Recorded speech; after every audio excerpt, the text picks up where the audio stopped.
And thanks for staying with us here on our Year in Review. This is the Joy News 2023 Year in Review. My guest, Samson Lardy, and also with us for this conversation is Shamima Muslim. You know her. She's a founder and convener of the Alliance for Media for Women in Media Africa. Also with me is Winston Amwa with the Political Desk and Raymond Akwa also. My name is Evans Mensa.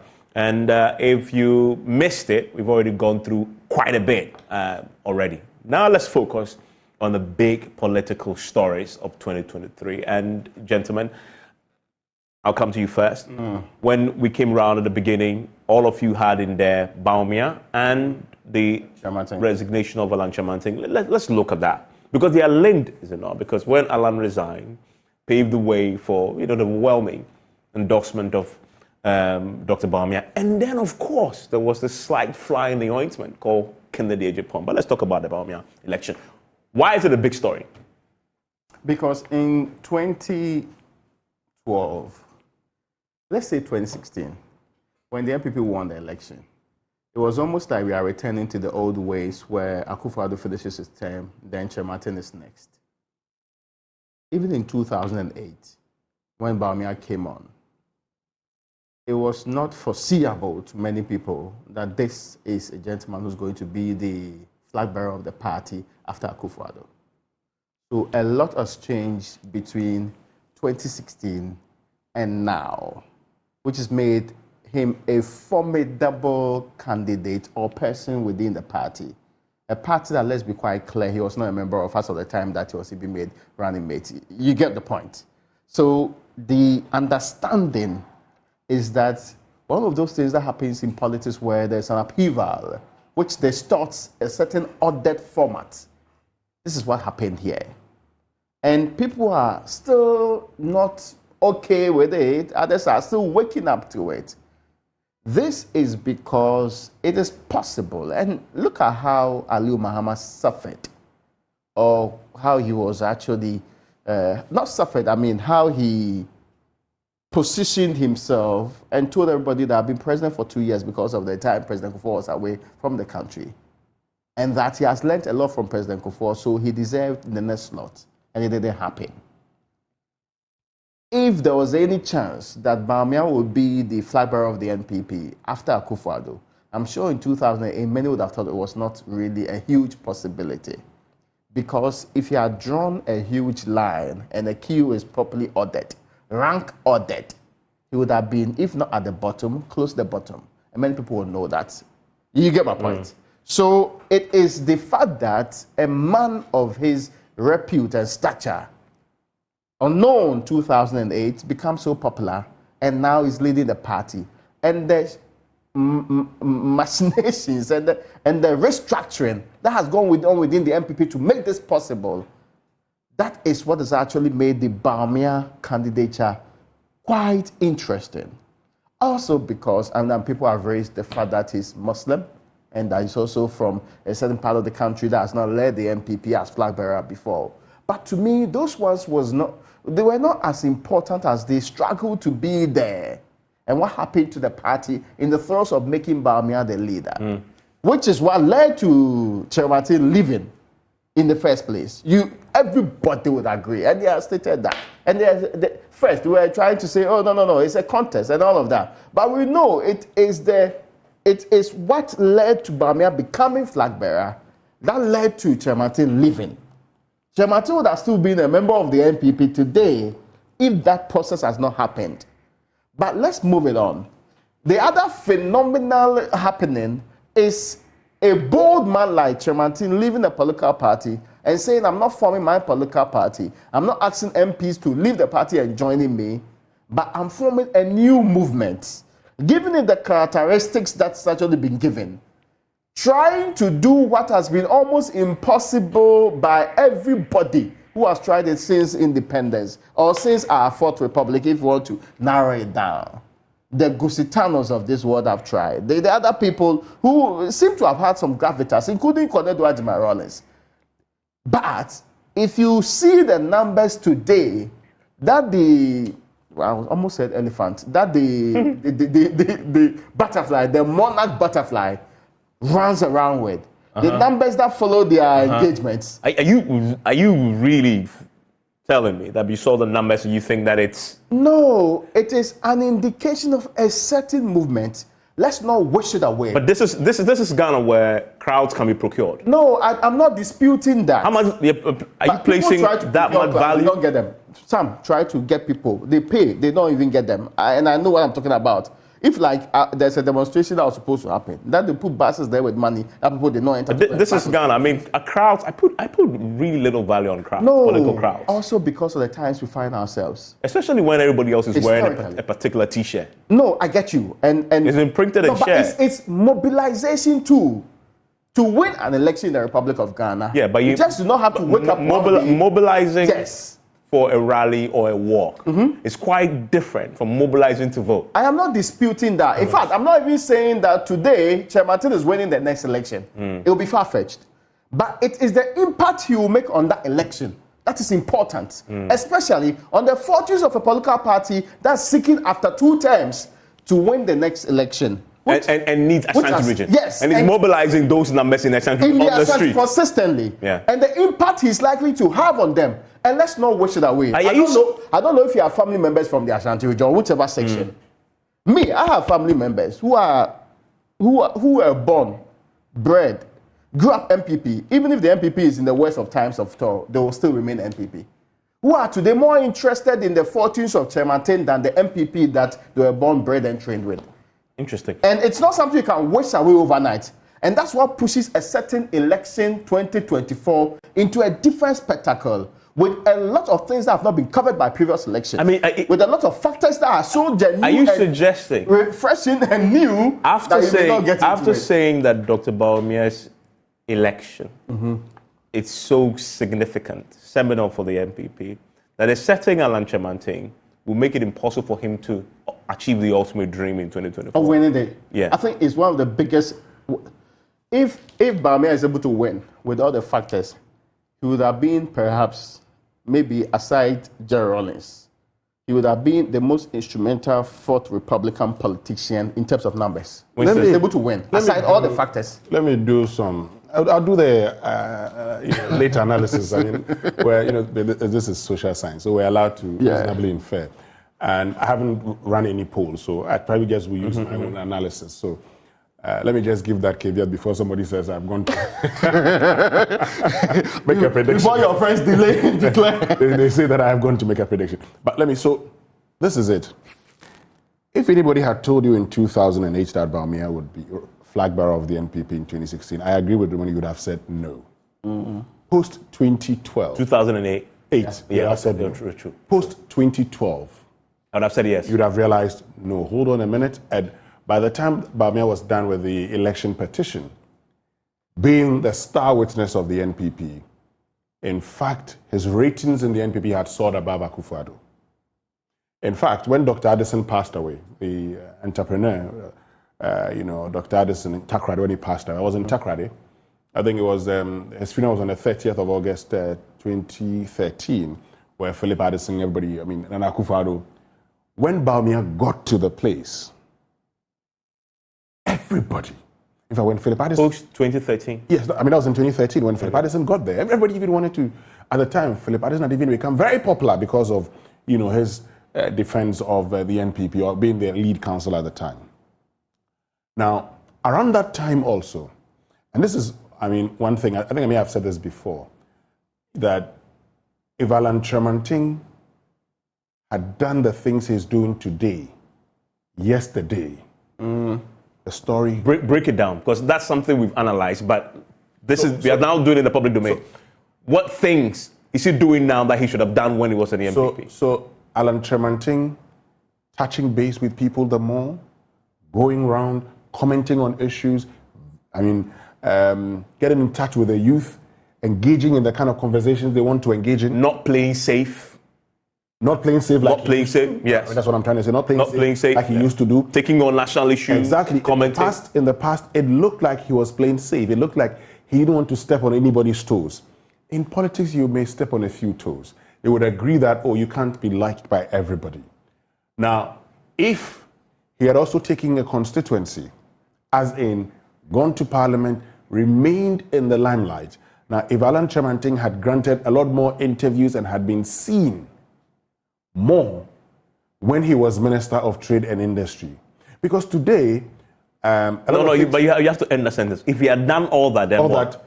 He would have been in a better position to lead the NPP than he did by the 26th of August when the first round elections were had. This is the point, Evans. Look, there could be machinations. As much as people would deny it, we all know that a system candidate in 2007 was not Akufo-Addo. But Akufo-Addo won. He won because he had put himself out there. And this is the other point. In politics, things do change. In politics, the rise of a particular leader at a time can alter the succession plan. The rise of Akufo-Addo, and coupled with his actions, altered the succession plan. The decision to actually put Bawumia forward in the election petition and pushed him forward in the economic lectures in the lead up to the 2016 election changed a lot of things. But it also possible, and this is a very important point you're making, is it also possible that the Alan Kyerematen did not offer himself enough to get these opportunities to put himself in the MPP limelight? Look, Evans. That Bawumia was too willing to just throw himself out there, sometimes although he's going to the slaughter, and we've said it. I mean, he's putting himself out there to defend things that look indefensible, but he does it. And he gets hammered. Which is biting even today. And is hammered, but he does it, right? And that Alan's misfortune is really his own doing, that he was not that aggressive, he was not that offering. And so then, of course. Yeah, I made the point. I mean, and so when Ghana decided to go to the IMF and Alan went on an interview and was defending the program and everything, I mean, I understand, he read economics too. Yeah. So you should have been more consistent. He should have been there. Apart from being a lawyer, he should have been there. And so this is the point. I mean, he's championed a lot of things that now that he's left the NPP, his followers are actually making reference to all the things that he did, some of which you never got to hear when he was minister. It is actually when he resigned and issued that long statement. Yes. That I got to know, wow, okay. This guy, he did this one. Yeah. Yes. So that's what I'm saying. And so, I mean, we could talk about a lot, but let me just move on this way. So in all of that, it puts him at a disadvantage, and some of which is due to what he did himself. Of course, the system would want to, and this is the thing, I mean, you have a president who he likes Bawumia, he wants Bawumia to be a successor. And when Akufo-Addo wants to do something, he's going to go for it. And Alan should have known that. So when you know that, what you do is that in Japan fought even Akufo-Addo, his bosom friend. You saw him. He had to fight to get the percentage that he got. And that's what you do in politics at You mean Kennedy Japan when he said showdown? Yes, he fought. And when he said showdown, he went round and he was fighting. He had to take people in government also throwing mud at Kennedy Japan. Sometimes in politics, you tell them that if you want us to go down, all of us will go down. Yeah, and by the way, whilst you say that, let's just refresh our memories a bit. Let's listen to Kennedy Japan on the phone making these threats. And no wonder he came out swinging at the end of those polls. Showdown in this country. President Akufo-Addo, member will show down. Vice President, member will show down. So, Mama chasing me agent. I'm not going to shut them. What do you bet you in your best? Yes, the challenge President Akufo-Addo anytime. Now, at the time that Akufo-Addo had become very unpopular in the NPP, this is what you needed. Let me move forward and see. I look at election 2024. I know we don't have a lot of time. We will go around and I'll come back again, add a few things. But I look at election 2024. Have you realized, Evans, that ever since Mahama became flag bearer of the NDC, in fact, even during the time of Professor Mills, they don't campaign much in the north, in the regions. At the time, there are 3 regions of the north and now 5 regions of the north. Have you realized that? Okay, what point are you making? Well, I'm coming. Because really, he's been everywhere else. I'm coming. Have you also realized, Raymond, that the NPP doesn't campaign much in the Ashanti region? Yeah. You realize that? What point have you realized? Oh, relax. I'm drawing all of them together, then I'll tie them for you. Have you realized that the NDC doesn't even campaign much in the Volta? Now let me do the analysis quickly so that others can come in. And because of that, the last time John Mahama went to the north, he said if the NPP wanted northern votes, they should bring Mahmudu to come and contest. Yeah. Now, the NDC would campaign in the north. They would campaign in the north because they now would realize that no, if we don't campaign in the north, with Bawumia coming from the northern part, things could swing in his favor. And already we've seen. Yeah, I mean, the analysis shows that. In the northeastern region, for instance, where he's actually turned the northeastern region blue, northeast region blue, and he's improved even in the northern region today. This is the other point. Because the NPP today has a non-account candidate, they're going to be campaigning in the Ashanti region. And I'm saying this because I have come to the realization that based on the research, that of the 17 factors that influence elections, a tribe was 14th. I mean, Professor Adams and co did that research. So my point today is that where a party campaigns so well, the party could actually improve its fortunes. And because today the NPP has a northern candidate, the NDC would not leave the northern region believing that the northern region would fall to the masses as has been happening. So this is what is going to happen. It could happen. It could be that all the results we've seen in the past may change in 2024, even in the northern region and in the Ashanti region. As to how it goes, when we're getting closer to and a question to you before I go to Samson and Shamima on the politics of this is, in the Ashanti region, how much of an impact will Kyerematen have on Bawumia's fortunes? Evans, it is 2023. If the NPP picks up a candidate running away from the Ashanti region who is very popular and loved by people, it could move them. And we know they will. I mean, that's what we know will happen. Don't be too sure. They're not going to pick anybody out of the Ashanti region. Don't be too sure. That I'm very, very certain of. That one is not from the flag bearer. You heard it from people who want to be. No, I've heard from people very close to him. I say don't be too sure.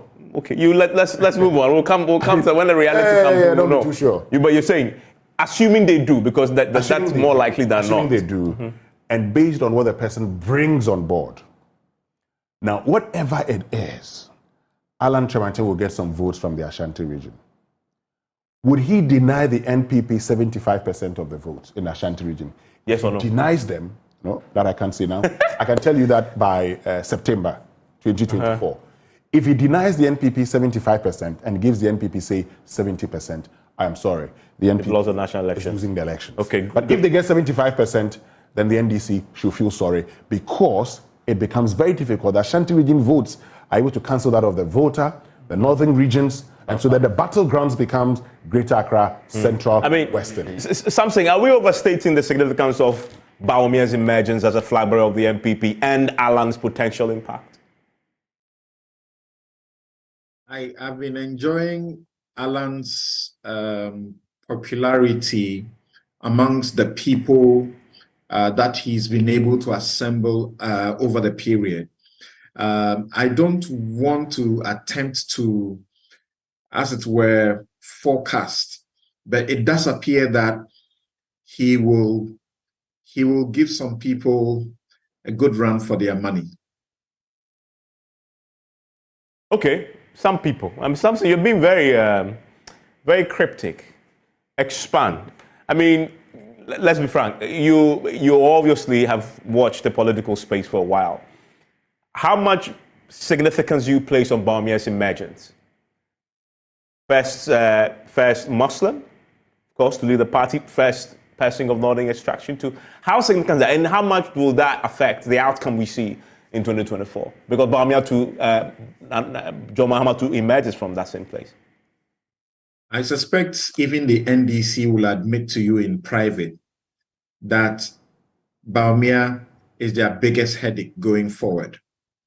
I have seen what the inclusion of Bawumia or the emergence of Bawumia as the man who led the NPP's campaign.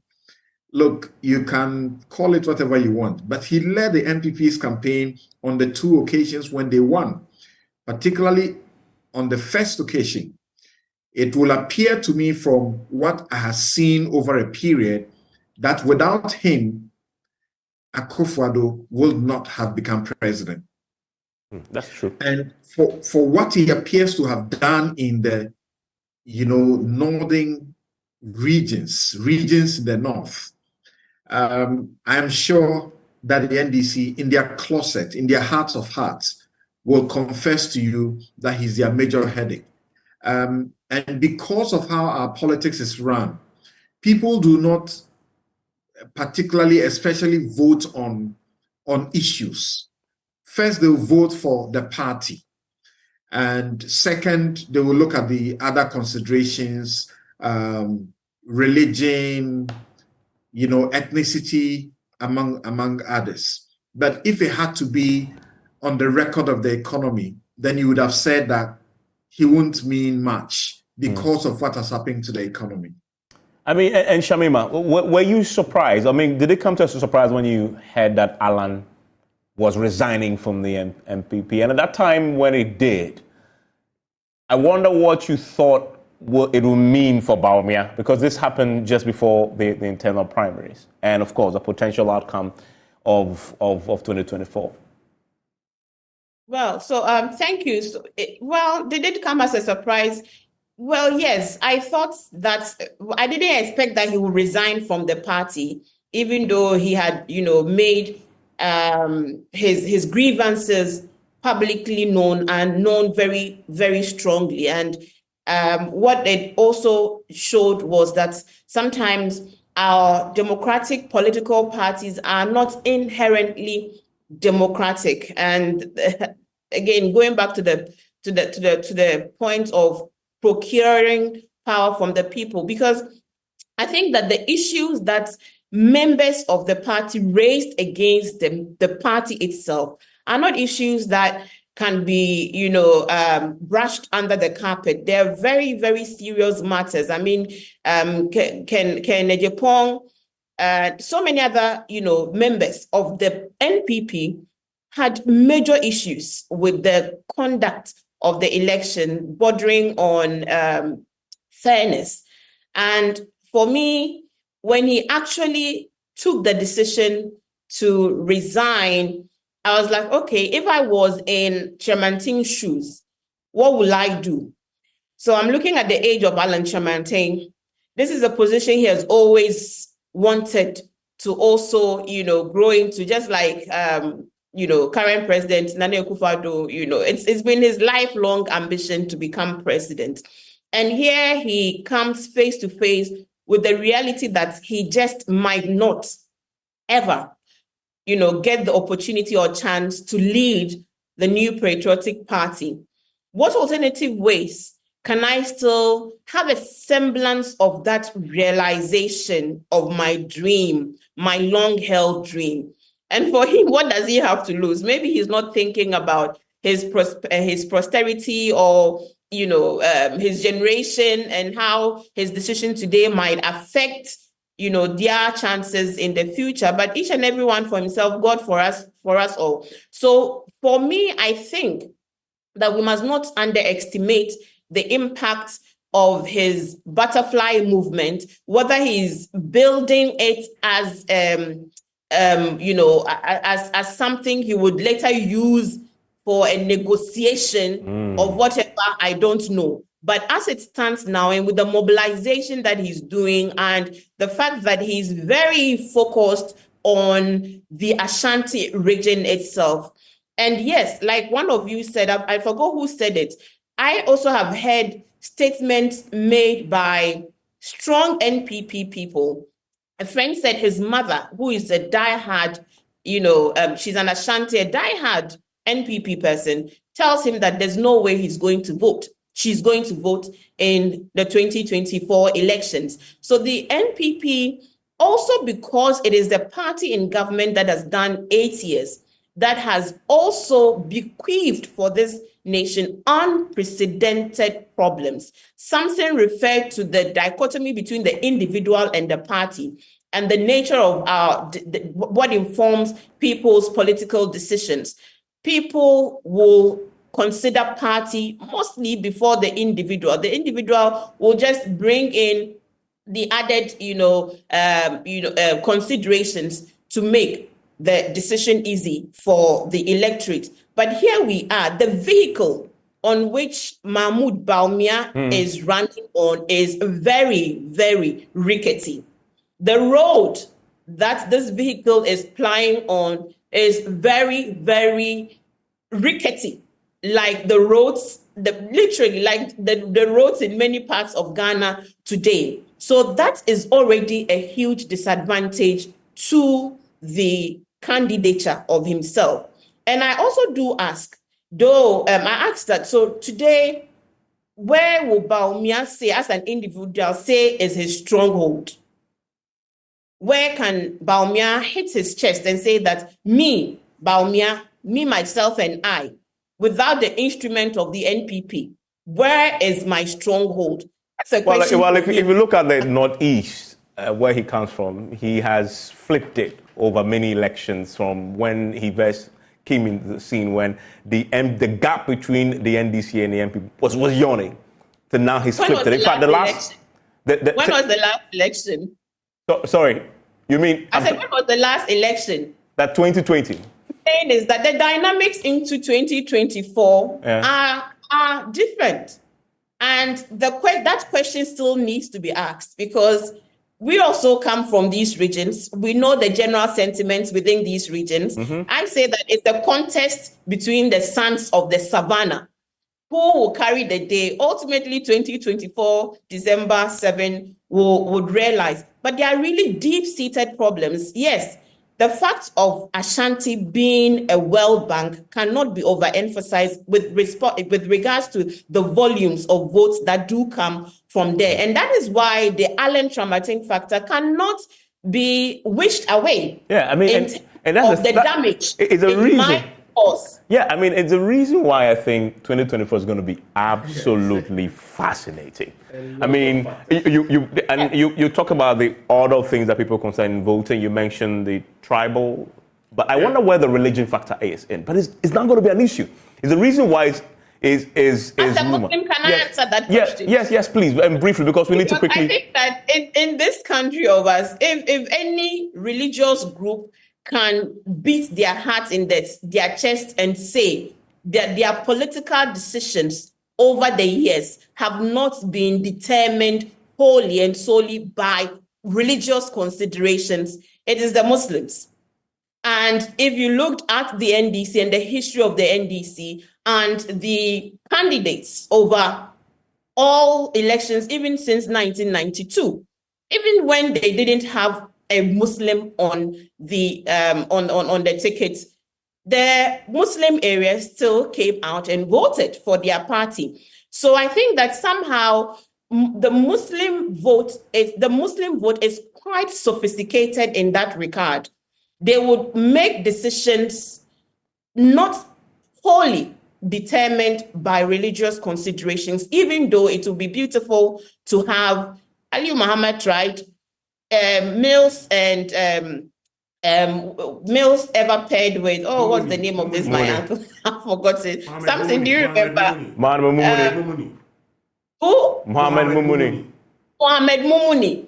You know, he changed him, went for other people, but NDC still cleared the votes in those areas. So I'm saying that it's not a done deal at all. There are so many other things that need to be, considered before anybody can call it a day for themselves. Well, gentlemen and lady, whilst we talk about this, I need to throw in another element that we saw in the elections of all these people. The primaries this year have been awash with vote buying incidents. We need to move on because of just time. 1 minute before you do the vote. A second. Yes, I disagree with what Shamima is saying. Briefly. Yes, briefly. But you see, look, well over the period, you may argue that this hasn't happened. Recent events would suggest something different. But if you are the NPP with Dr. Bawumia as flag bearer, the last thing you want to do is to run a religious campaign. And so you wouldn't find religion playing a major role in this campaign. If it will do, it will not be publicly done. So they will do it, But the NDC can and do so quietly. Yes, and that's what I'm saying. If you want to run a religious campaign, because of who we are, if you run a religious campaign, we'd all come out and say, don't do that. And there's a reason why it's rumored that one other person being considered for Bawumia's running mate is a religious leader.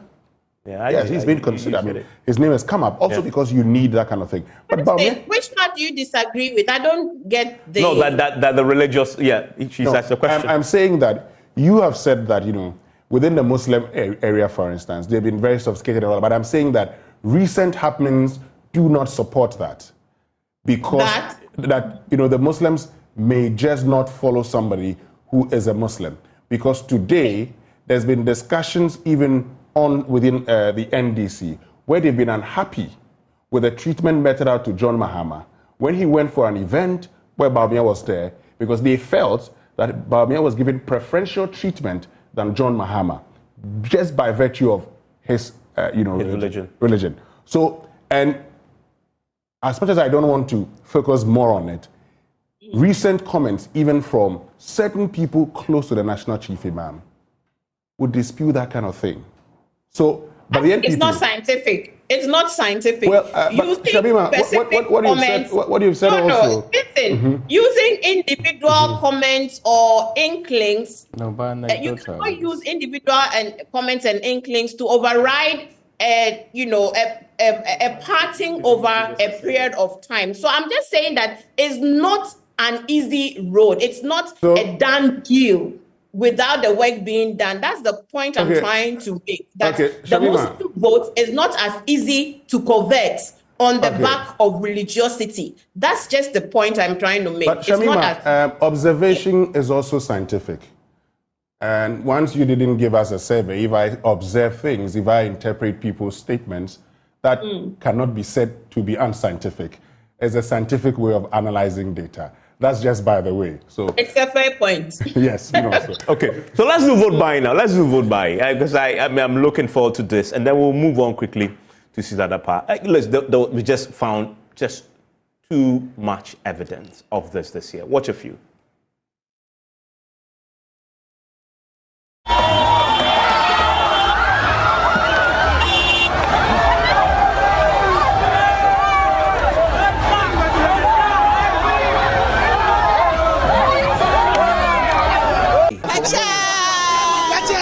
I mean, are you enjoying yourself?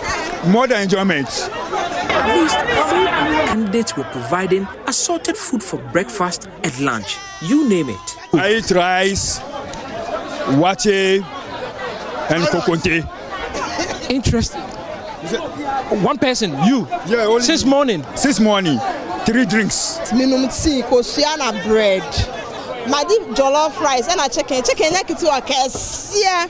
The icing on the cake was the cash in branded envelopes that were given to delegates under the guise of transport fare from some of the aspirants. Yeah, more than 2,000 cities. More than 2,000. And they give me a lot of fare too right now. Yeah, they give me a lot of fare too. We got a lot of money. Money. This is the first time. This, you see? This is the money. We never experienced this before. You see? It's my money. Media.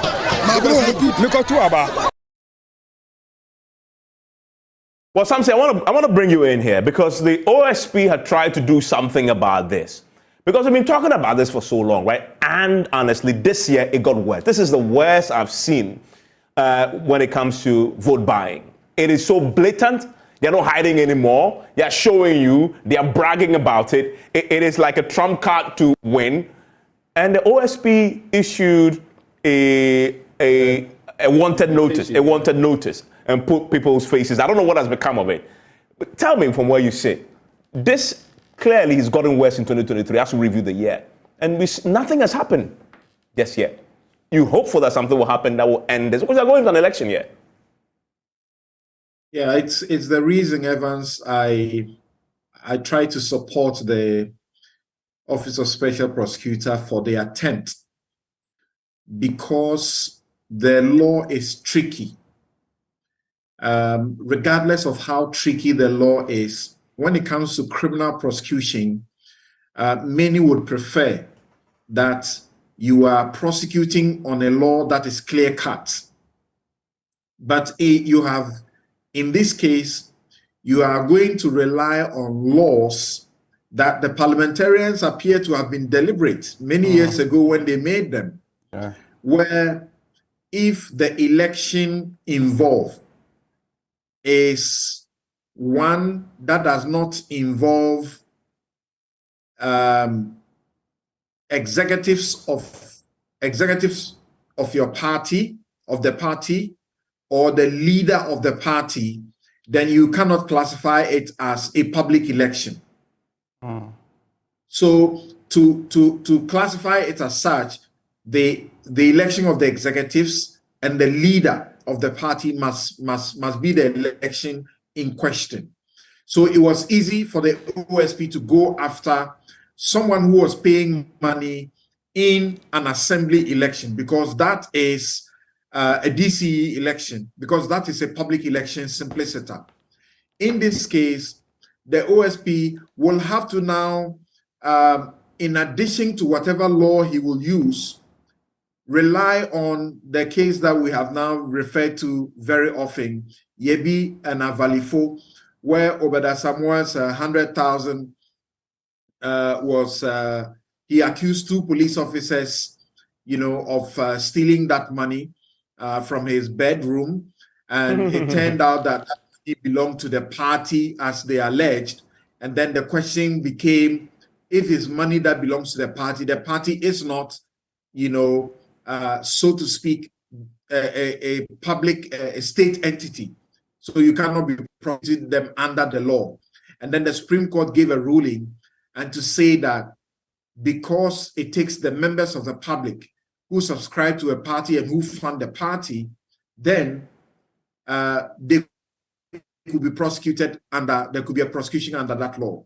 And that's what the OSP is going to use. I give him 100% support and hope that it will work whilst we try, like others have advocated, to tweak the law to include such elections like primaries organized by these various parties. I believe that for some of the parties, a presidential candidate, so to speak, they become the leader of the party too. So we can look at all of that, but I think this is very good. However, Evans, in the manner in which we saw the cash splashed, that, I say again, was very nauseating, and we have a role to play. We must make sure we play that role. The manner in which the politics have become so monetized, it is very dangerous for our democracy. But for somebody to become a member of parliament, you must not be the one who has the deepest pocket. And even so, we must know the source of the money. And that is very important. The CDD showed us the survey that they did with concrete evidence that you need about, $100 million US dollars to prosecute a successful presidential election campaign. And you need about, almost 700,000 US dollars, about 4 million Ghana cedis, to prosecute a parliamentary campaign. We have seen, we have to keep asking ourselves, where do they get the money from? Justice Apau's commission on the inordinate judgment debts was very clear in their findings, how the political parties will build a war chest when they come into power by using public funds and the kickbacks in the contracts. And we have seen some of these all over the places. Manasseh's recent documentary gives us an idea of what these things, some of the evidence that can go to some of these things we have heard over and again. Okay, so the kickbacks are there. People are making money where they are not working at all. And we must be concerned about that. And so something definitely must be done about this, because look, recently the guy who was made is it Bost MD or so? Yeah. And then he got kicked out again. Yeah. Alfred Obing, right? Yeah, and was boasting about how much money he told the people. Yes, he told the people that he was going to pay 10,000, even if they are going to, if his opponents are going to give more than 10,000 or 20,000, he will pay more than that. Where is the money coming from? That's the question. And this must be stopped. The way to stop it is to make it an expensive enterprise, because the law is against all of this, and yet it's going on. It's going on. So we need to support the OSP in particular to take this on head on and see how far we get with it. And the MPs and those who are hopeful must be happy that this is going to happen, so that they don't have to pay so much money to stand elections and to be voted for. Yeah, I mean, and that's the point. And quickly, something, can the OSP, when he sees a politician, say, splashing the cash, even go in, because I know the OSP Act also allows him to do lifestyle audits on people, justifying where that income is coming from, and come to explain that. He did it with some individuals who worked in the vice president's office recently, right? He is allowed to do that, right? So he targets politicians, asks them to come and justify where the money comes from, and then that uses that as a way to deter people from doing so. Is that possible? Is that one thing that we can explore? The lifestyle audits, the OSP, they are trying to convince us that they have all that it takes in the law to be able to do that. But I can imagine they will hit some roadblocks. So far, the way things are going, it does look like for everything they need to do, they need a clear-cut, legislation that helps them to do it without controversy. Otherwise, they are also allowed to do an audit of any individual at all who is to be appointed into public office, and to advise the appointor, the one who is going to make the appointment, not to appoint such a person because they are not fit for public office. And I think what we can add as citizens is that when these things are done and they are made public, then we must insist that our leaders, who are leaders holding the public trust, do not determine what happens, so that we don't say, well, nothing will happen in the Kyerematen case. The politicians must listen. We must force them to listen. We must force them to do what is right by the people. If the president got up today and said, this is a die in the wool MPP supporter, MPP person. We have seen the MPP people who were appointed to the Electoral Commission to destroy such an important institution. And then we say, well, we have spoken, nothing will happen, so we fold our arms, that's the end of it. No, it shouldn't continue to be that way. Okay? If we will all become like the Bawumia was and continue to be on the street and even propose that we'll do a demonstration for 1 month to insist that something happens, we must do it and not wait for the institutions to be destroyed. And because of time, I'm going to quickly, move on from there. And you have something to say on the boat by you, Dot, right? No, I have a lot to say. No, just briefly. I have 1 minute for you, and then we'll move, because we need to move up. Agree it is symptomatic 20 minutes. of a bigger problem with our politics. The politics has moved from ideas into money financing everything. I am convinced. Has it ever been about ideas? Actually, it has been. In Ghana here? There was it's ever been long time. Yeah, very. Fourth Republic, certainly not. Yes, but you see, that's where the problem is. It's because we, by the day, are moving it into areas that, Winston, it will be impossible, increasingly, for decent money to lead to the election of anybody. Yeah. Which means that... And the city did a research that talks about the illicit money in campaign finance. All the illicit financial flows will be connected to your politics. Narcotics. Immediately, you cannot investigate them.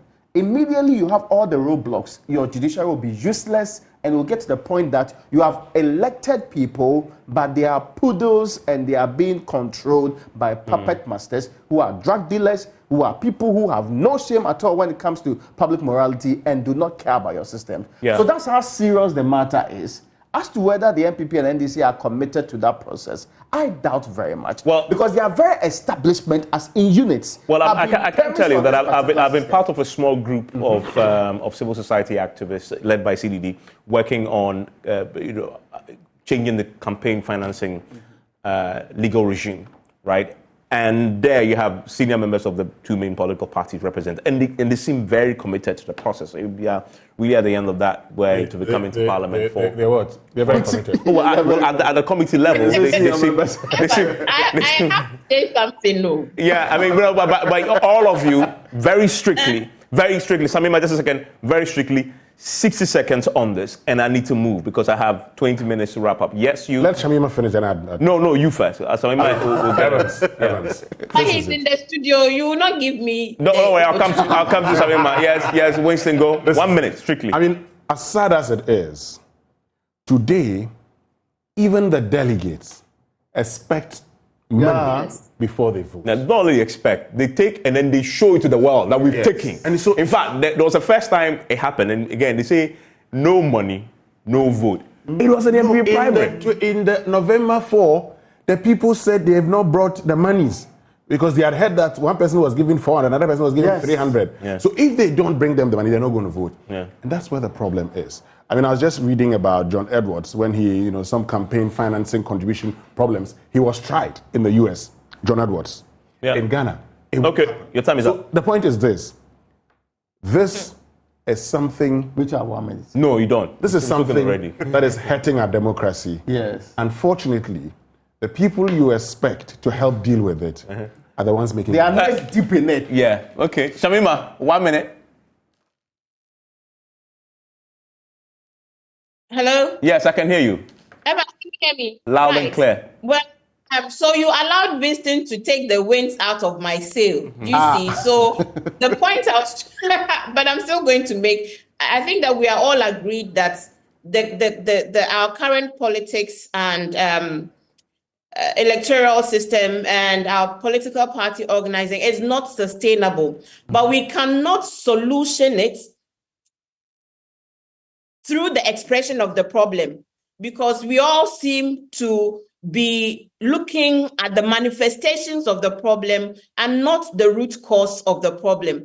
And the reason why we are done for if we don't really do anything, because we are all speaking, nobody enforces anything. There's supposed to be an asset registration regime who enforces it, who really tracks the wealth of public officers.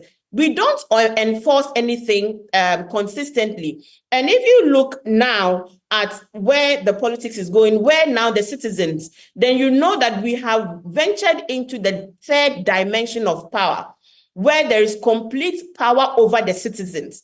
The expression of that control by citizens demanding money before they vote is an conscious expression of a situation where the powers that we have exercised complete power over. Otherwise, you will not sell your birthright that way. And it is because that is the only way they come close to the gains of our democracy. If you go into, you see, the urban areas are even a different ball game. Evans, go to the rural areas. Maggie Cube is used to bribe. In past elections, we would see community organizing vote banks around issues. They would say, no school, no vote. No road, no vote. As you are entering these communities, you would see some of these signboards. So if you are coming into our community, know what our needs are. And if you don't have a response to it, but over time, they have realized that these promises of solving these problems, once made, never get met. Those promises never get met. Now they are demanding cash, because you cannot deceive me with cash. That is the danger of the unsustainable path we are on now. We cannot treat it at the top level. And there's something that happened this year that I guess gives us slight glimmer of hope in Asin North, right? We saw what happened overnight. The roads that were down, and this is when they went to the primary. the incumbent party still lost, right? And so maybe But that Evans, was a they lesson. still took the monies. Well, They of course, but took yeah. the money. I know, they still took their money and voted against the party. I mean, but here's, I need to move on now. And let's do the biggest scandal of 2023. Hands down. Anybody disagree that the biggest scandal of 2023 is Sinkladapa? No, I don't disagree. I don't disagree. You disagree? Okay, Samima disagree. Samima disagree. It is the biggest scandal of 2023. Okay, if so we combine all the scandals that male leaders in this country, all the monies that men, politicians, if we combine all of them, Cecilia, the past corruption will pale into it. Will pale in. Oh well, I mean, we won't categorize corruption just yet. Yes, of course. You know, I mean, but let's go there. Let's go there. Let's go there next. Let's go there next. Very briefly, 2 minutes each on this, right? And it's still for me the biggest shock, not because we found money in her room. It's because it was even reported in the first place by her. Because, you know, as we know, everybody knows, this is something that all of them do. Yeah. You know, and I had a very senior cabinet minister talk to me about this, and that was their shock too. Yeah. That he actually went to a police station, filed a report that the money had been stolen. And the thing that shocked this cabinet minister the most is that after the OSP, I think it was a Friday, I said that I was coming to, you know, sort of step in the matter. And everybody knew the next step is to come to your house and search. They still came there 3 days later and still found money. And something, I know you know more about this than most of us. And very briefly, 2 minutes. In 2 minutes, something. We are at the point now where, of course, the matter is in court, it's been prosecuted, and there are many, many aspects of this matter. But what about this surprised you, if at all, the most? 2 minutes. Evans, ask your question again. I mean, what about this Sinkladapa matter surprised you the most, if at all? Right? And what do you think all that, the whole scandal, its significance, or the way, you know, politicians, public servants conduct themselves? Right. So I think I'll ask that you have your other panelists speak about it, and you spare me on that, because you know that. Oh yes, that's true. As the media took the issues on, it's a funny country, to be sincere with you. I don't think she'll be sleeping in her bed if she were in some other country, a decent country.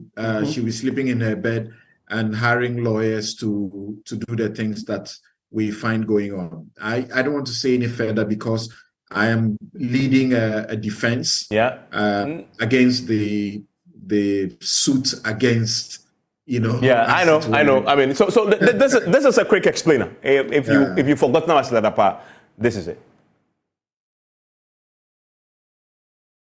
On Monday, July 24th, the Office of the Special Prosecutor arrested the former Water and Sanitation Minister, Cecilia Abnadapa, over suspicion of her engagement in corruption and corruption-related activities.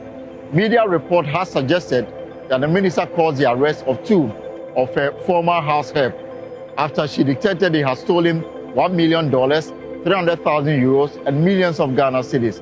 She was interrogated for about 4 hours, after which she was taken to her official residence at Cantonment and later to her private home at Ablimpe, where officers of the OSP searched the premises. After the search, the former minister was given a declaration of income and property form to fill. She was placed under arrest and later granted bail with surety. The former minister will have to be reporting to the Office of the Special Prosecutor on a daily basis as the case progressed. The Office of the Special Prosecutor again released a statement saying that they have commenced investigation into the matter and would update the public on any further development on the case. Raymond, Sinkladapa. In fact, it's a seminal point to the kind of politics we do in this country. You and I believe that some people have our resources in their bedrooms. We have postulated that that's how this country is run, and that in a proper, effective state, the amount of monies that we could find in bedrooms are so huge that it's only after some of these scandals we can get out of them. So when this issue came out, at a time of so much hardship and all of the things connected to it, it sounded like we told you so, that our politics, and people were doing the calculation. So if this is how much Cecilia Dapa or the house helps can get, you escalate to where the bigger people in fact, the government was telling us to release our dollars. Brilliant. Yeah. At a time that everybody was being advised that you don't need to hoard it. The information minister was clear. I mean, yes, and he kept on. In fact, even with that, circulars on social media and everywhere. So there is this deception in politics, which has nothing to do with the criminal element and the very prosecution and the other things happening. I think people forget it. That there's a social conversation about whether or not you can still trust public leaders who keep a lot of money wherever they keep them, and whether that's also a sign of how a certain grouping appears to be plundering the state of so much resource. And all of those were happening at a time that there was so much hardship in the country. People were really struggling. Every day we were discussing how people were struggling to make ends meet. And they keep on putting the profiles of the people on the board and say, please, tell us what the people do in our politics to get this kind of money. Do you get my point? Yeah. They're not CEOs of multinationals. They are not running a certain private business that's getting them this amount of money. Tell us that. And that's where the conversation to me is so important. There's a certain disconnect and disbelief in our politics so much by some of these scandals that it threatens the very core of the society we are building. And the OSP is taking this matter. The last time I saw they're working with the FBI. They told the court that they're waiting for some FBI investigations to complete. I mean, at the end of this all, okay, the court will decide.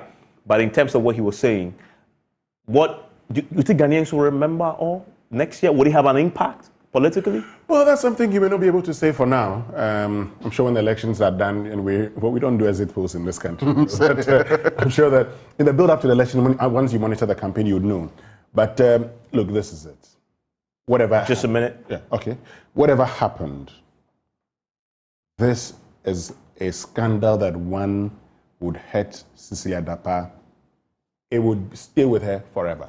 Only her? Would it hurt the party? Would it hurt the government? It could hurt the party. It could hurt the government. And that's why the government quickly asked her. Did the president conduct himself in the way that he came out? The president's statement, I think, was unnecessary. That he believed that she was going to be exonerated. Please.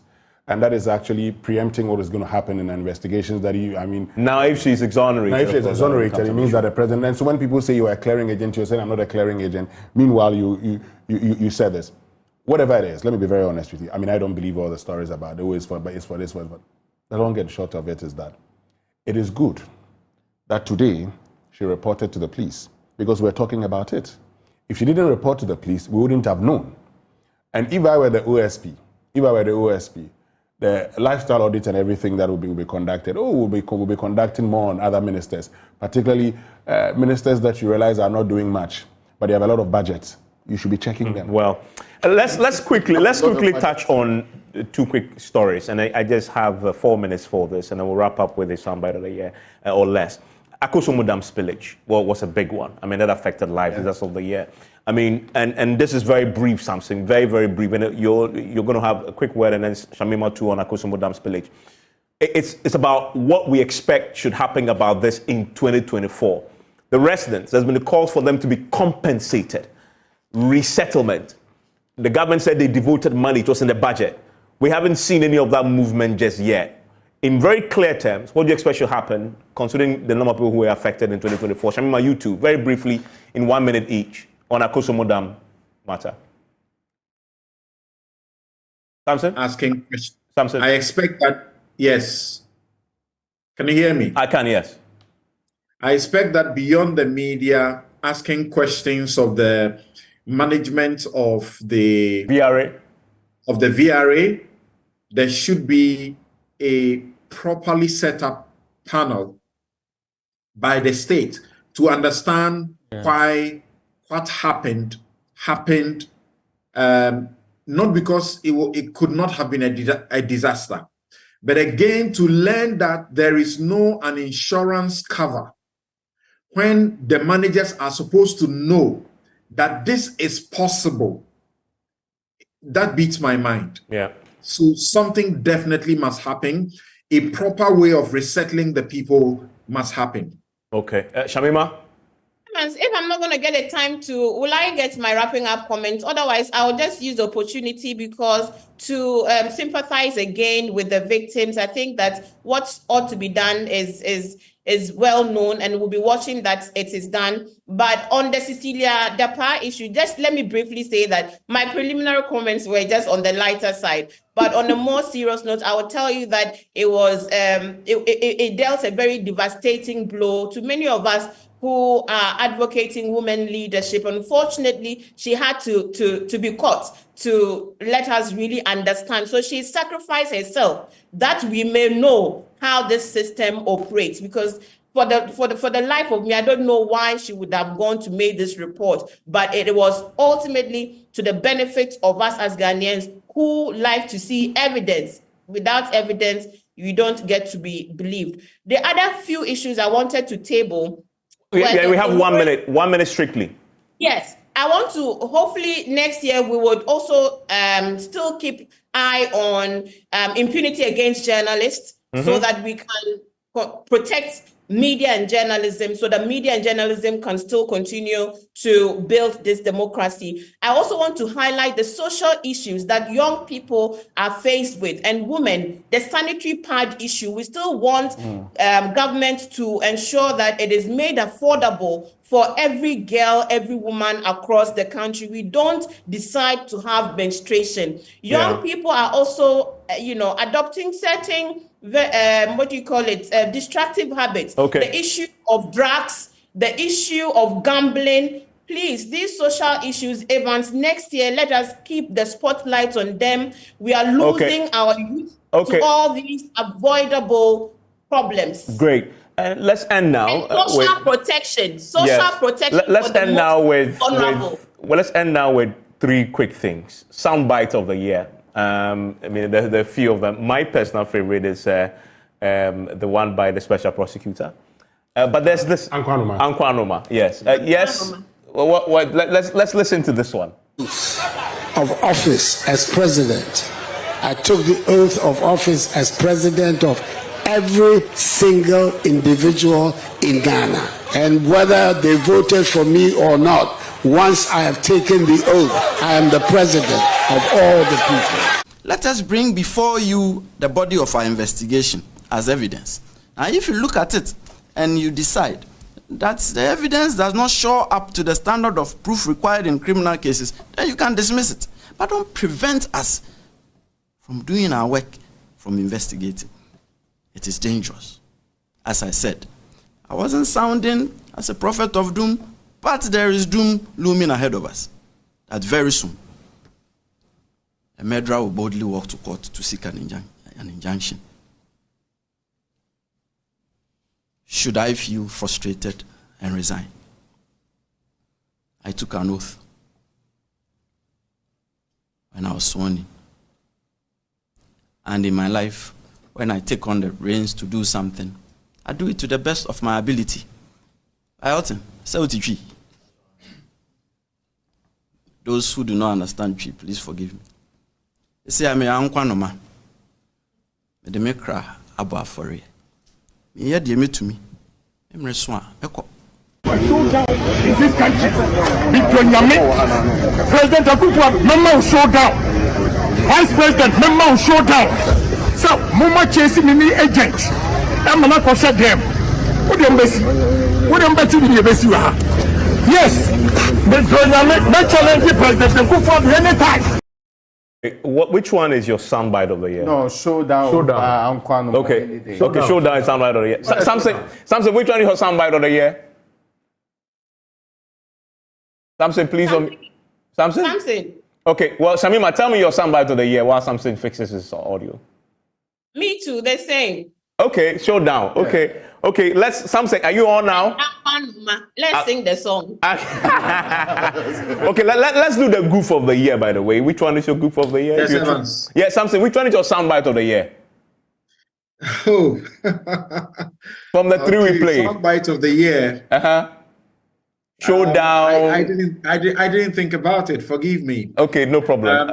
Yeah. Okay, give me goof of the year. I think it's the president's comment on when he went to commiserate with yes, the people who have been affected. Right? Yes, I think he introduced the politics into the context was absolutely unnecessary. Okay, he missed it 100%. You, Goof of the Year, you qualify? You agree? I think that is that same one. At the time when people are grieving, the last thing you say is this.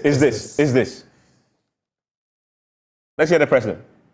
When I took the oath of office as president, I took the oath of office as president of every single individual in Ghana. And whether they voted for me or not, once I have taken the oath, I am the president of all the people. So Togbe, you and your elders, I want the people here, you, beginning with you and the elders, to understand that when something like this happens and government acts, government is acting for Ghanaians, all Ghanaians. I came here because Ghanaians are having difficulties and are suffering. And it is my responsibility to try and help. Because if it's a question of counting who votes for me and who doesn't vote for me, I shouldn't be here, because you don't vote for me. But that is not my concern. And in any event, one day you will vote for me and my party. Well, that's the look on your face when you hear the last bit. It's don't vote for me. It's vote for me, but in the midst where people are suffering. By the way, Samima, thank you. Samson, thank you too. Raymond and Winston, thank you. Yes. I mean, a very busy year indeed. We are looking forward to 2024, which is going to be even more busy, gentlemen. Next year, by this time when we're reviewing, somebody would have lost the election. Yes. That is assuming there's no runoff. And somebody would have won the election.